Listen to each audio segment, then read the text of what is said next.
Well, it appears I'm online here. Um,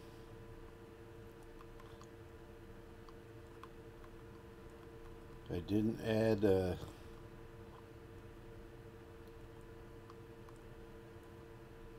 what the heck? Where is it?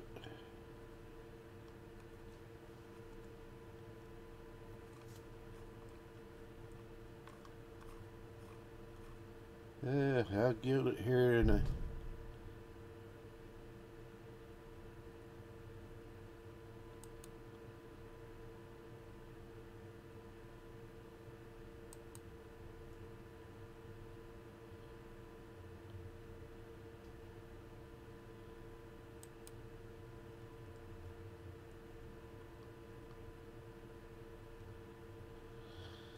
Okay.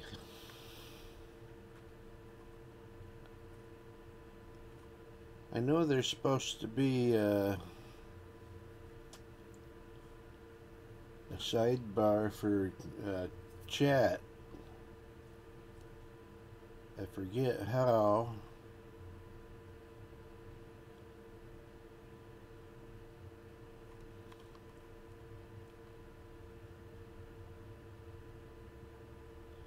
Oh, right here.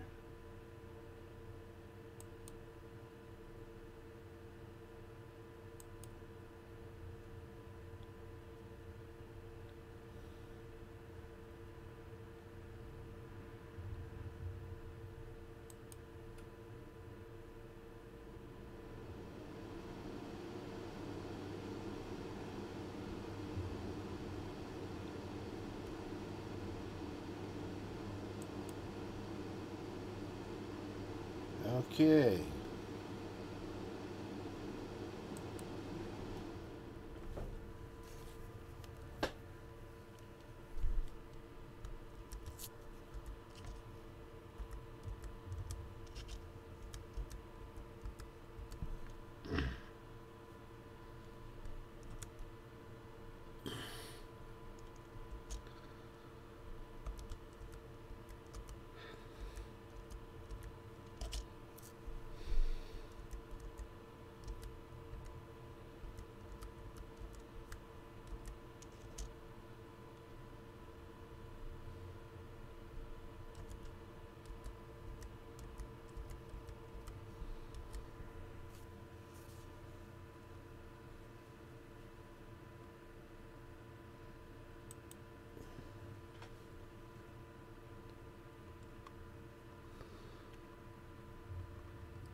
Okay.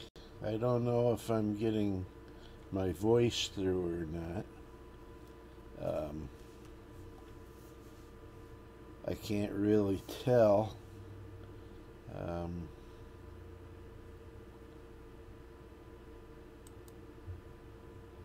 Let me just make sure. Yeah, I've got.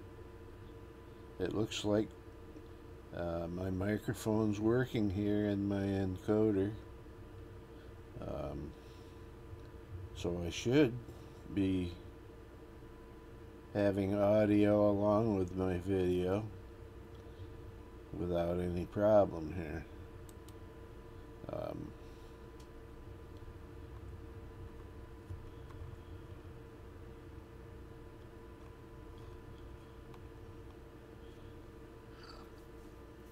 This is my first real attempt at this. I've tried it several other times, and the only other success I had before I found out how to do the encoder is to go in and do it through Hangout, and I was able to do a live stream that way. But I wanted to get this all figured out, and I was messing around with another streaming source, and when I got into that, they were able to explain more about the encoder that I needed to download it, and I didn't realize that before. So now I've got it so that it's downloaded alright, and I'm testing it out for the first time. I don't have any idea whether it's really working or not. I can see the video, but I can't hear the audio or anything like that. So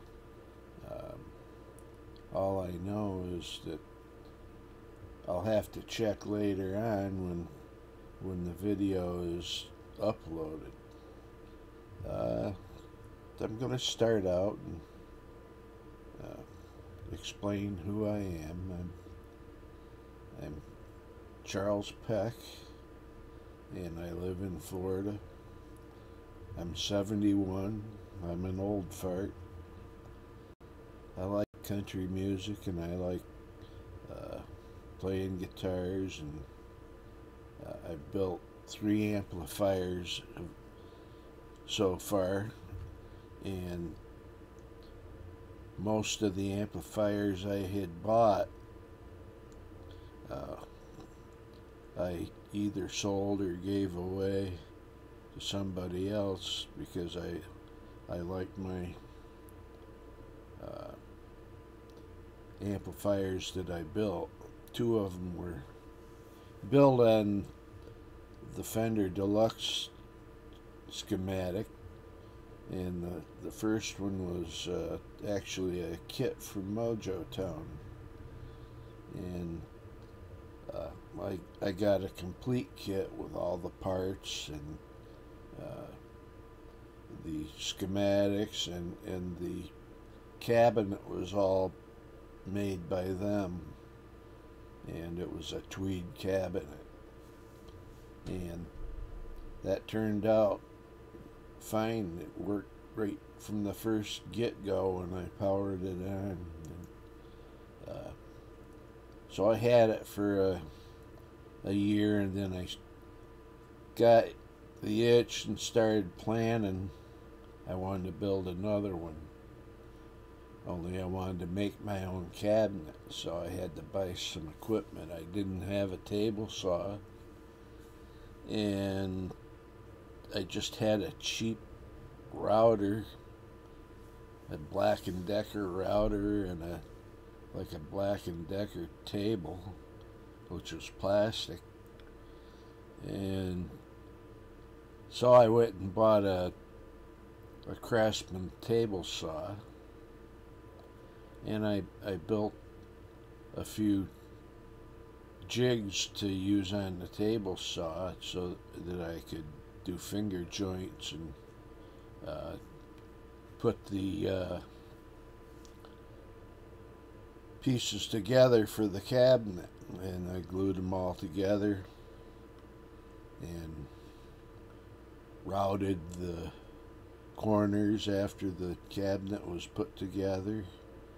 I had to build a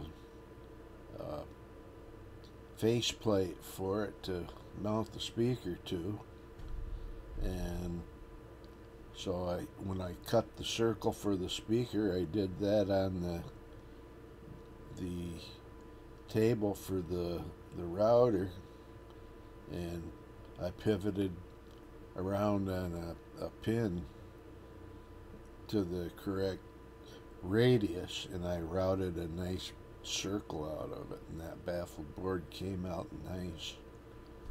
It was a nice cut, and it looked professional. And I stained that cabinet and coated it with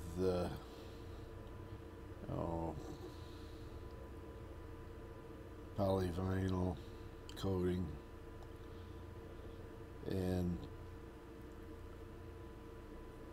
that bigger cabinet, it was like 2 inches taller, but it made a little bit richer sound in the tone when I finally got the parts all together and wired it and put the board in and put all the parts in it.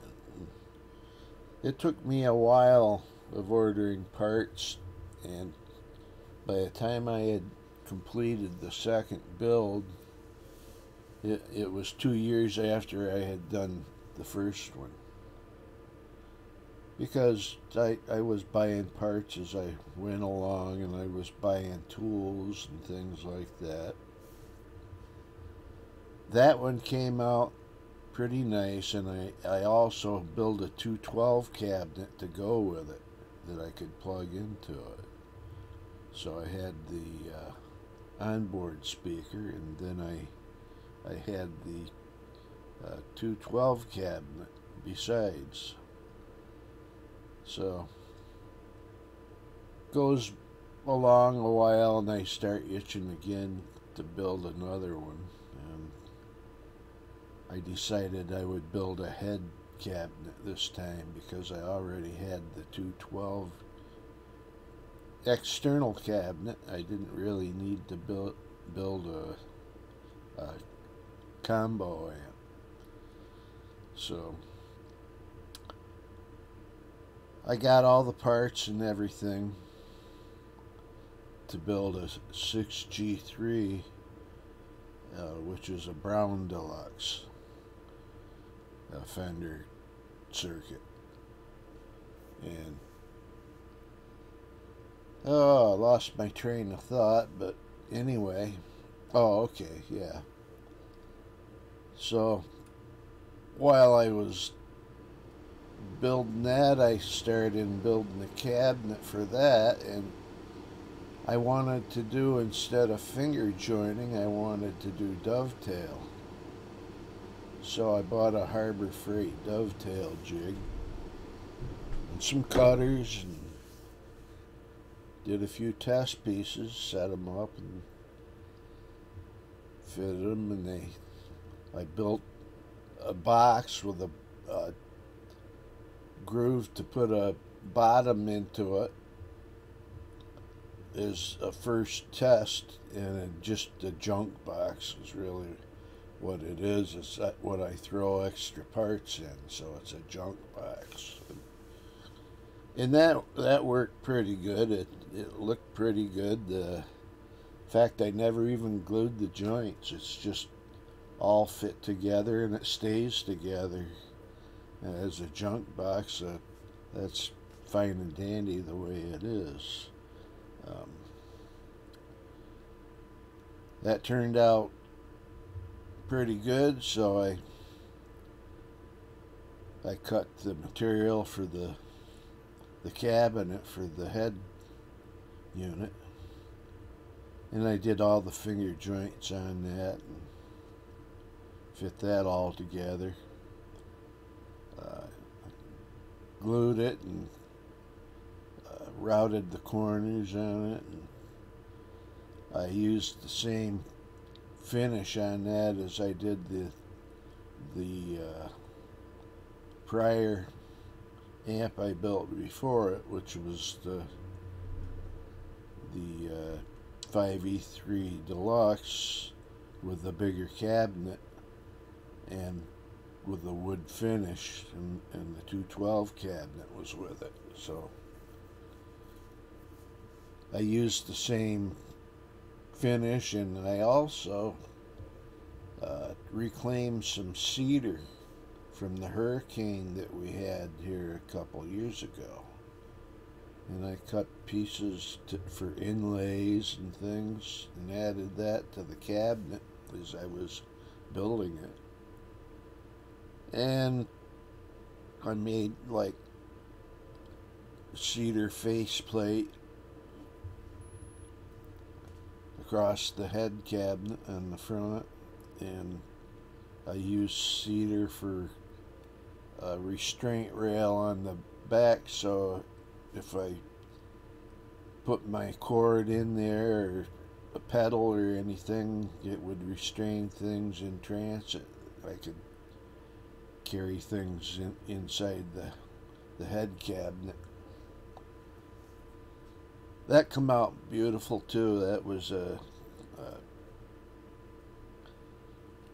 I think it came out nicer because the dovetails looked a lot nicer than the finger joint. I didn't have them sanded off as good as I should have, and the finger joint cabinet, the ends were sticking out just a little bit past the surface of the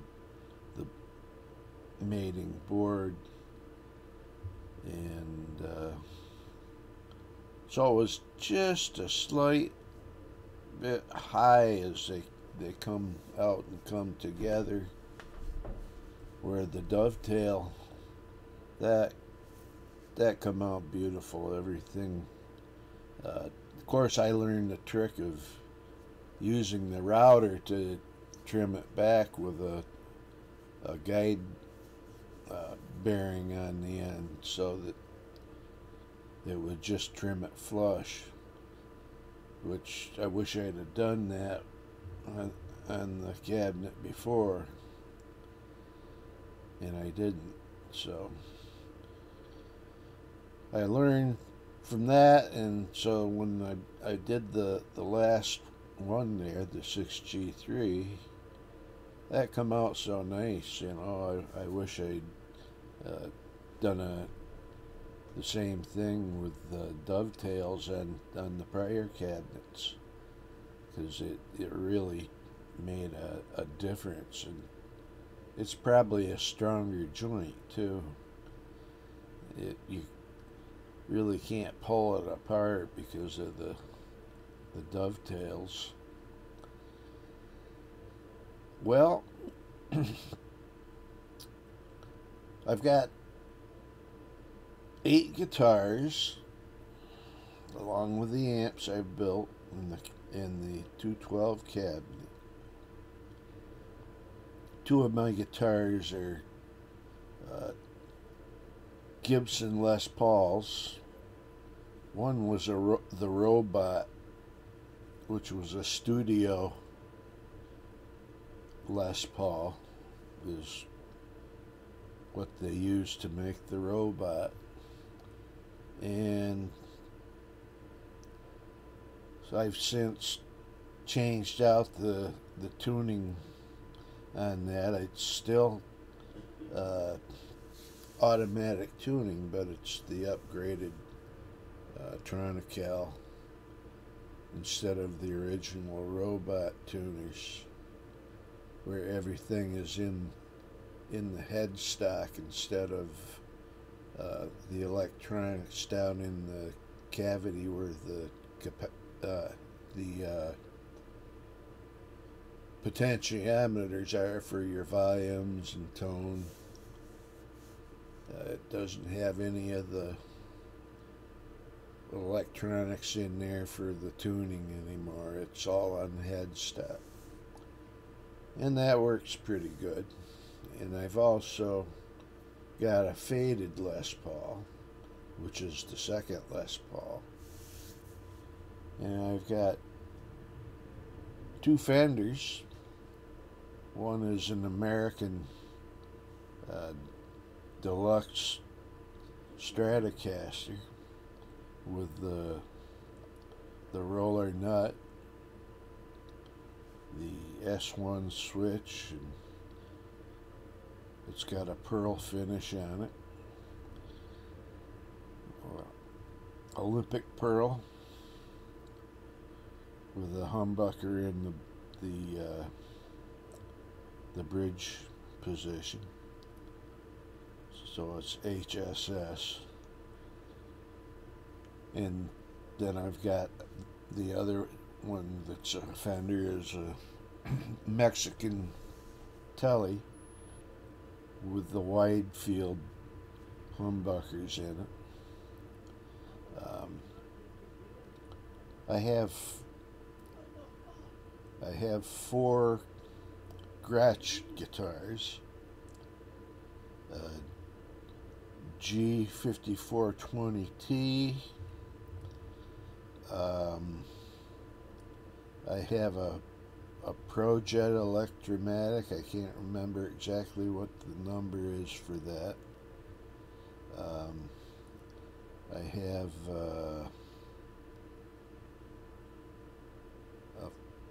I think it's a 5434. It's a Savannah acoustic electric with a trem bar on that. It's got a Bigsby on it. And I have the 5622 Electromatic with the Bigsby. All the Gretches have the Bigsby. I did have another Gretsch, which I sold it to my grandson for a real deal. I only charged him $300 for it, so he got a steal on that. And I had given him other things in the past, and I said, if you really want it, you're going to have to give me something for it. You know, you're going to get a deal anyway. And he had money, so he gave me the money, and when I went up north, I took it up to him. Actually gave me the money when I got there. So that would have been a ninth guitar, and there was another guitar I got rid of, which was my dad's guitar. It was a Peavey, and I gave it to my other grandson, and that would have been the 10th guitar. And then there's two other guitars I owned in the past that I gave away. One of my other grandsons, I gave my Sheraton Electric. I think I bought that in 92 or 93. And,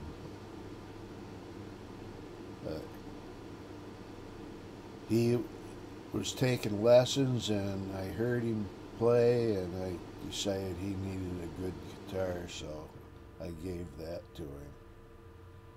And he got pretty good. And then my son, I gave him my acoustic Sheraton, which was a jumbo. And that one there I had bought in 1974, I think it was. And he still got that. So that would have been something like 12 guitars I've owned, plus another old Japanese guitar that from back, probably from the 60s or something. I can't even remember what name it was. It played good, but it had a crack where the neck mounted into the body. It was a bowled-in neck, but it had a crack. So I got rid of it. It was a cheap guitar, but it played. It sounded nice. Had good tone. So that would have been 13 guitars I've owned if I'd kept them all, but I've only got 8 now. Okay, this is my first test of this system, and I'm going to close the video down. And thanks for watching, and we'll talk to you later sometime when I start streaming other things and I plan things out better.